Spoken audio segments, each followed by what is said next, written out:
વડોદરામાં બરોડા ક્રિકેટ એસોસિએશનમાં મહાનુભાવોએ મતદાન કર્યું. પૂર્વ ક્રિકેટર્સ, પૂર્વ કોચ, પૂર્વ રાષ્ટ્રીય હોદ્દેદારોનું વોટિંગ. પૂર્વ ક્રિકેટર નયન મોંગિયાનું પરિવર્તન માટે વોટિંગ. બીસીસીઆઈના પૂર્વ સેક્રેટરી સંજય પટેલે પણ મતદાન કર્યું. રિવાઇવલ જૂથના પ્રણવ અમીએ જીતનો વિશ્વાસ વ્યક્ત કર્યો.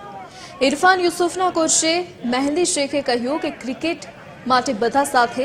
ડોક્ટર દર્શન બેંકરે ઉદાસ મોઢે જીતનો આશાવાદ વ્યક્ત કર્યો. આજે સુપ્રીમ કોર્ટના ડિસિઝન પ્રમાણે અથવા એક સામાજિક વ્યવસ્થા પ્રમાણે બી આવનાર પેઢીને એક મહત્ત્વનું સ્થાન આપી અને યંગ પેઢીને લાવવી જોઈએ એના માટેના બધા રોડા નાખી અને એક કોર્પોરેટ બોડીનું સબ ડિવિઝન બનાવવાની જે આખી પેરવી ચાલી રહી છે એની સામેની આ લડાઈ કે જંગ છે. ખાસો માહોલ બન્યો છે, બટ વે વેરી કોન્ફિડન્ટ. અમારું કામ જે થયું છે, અમારો જે પ્રેસિડેન્શિયલ કેન્ડિડેટ છે કિરણ મોરેની આખી team integrity ethics are far superior and the voters જે બીસીએના જે મેમ્બર્સ છે, જે વોટર્સ છે, એ લોકોને ખબર છે સચ્ચાઈ શું છે, એક્ઝિક્યુશન અને જે ડિટેલિંગથી અમે કામ કર્યું છે and I am sure they will vote for continuity.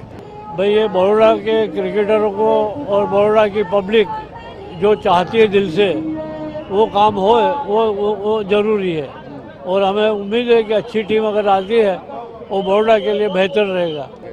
પરિવર્તનનો પવન છે, પરિવર્તનની આંધી છે, પરિવર્તનનું તુફાન છે. સત્યમેવ જયતે, રોયલ સત્યમેવ જયતે.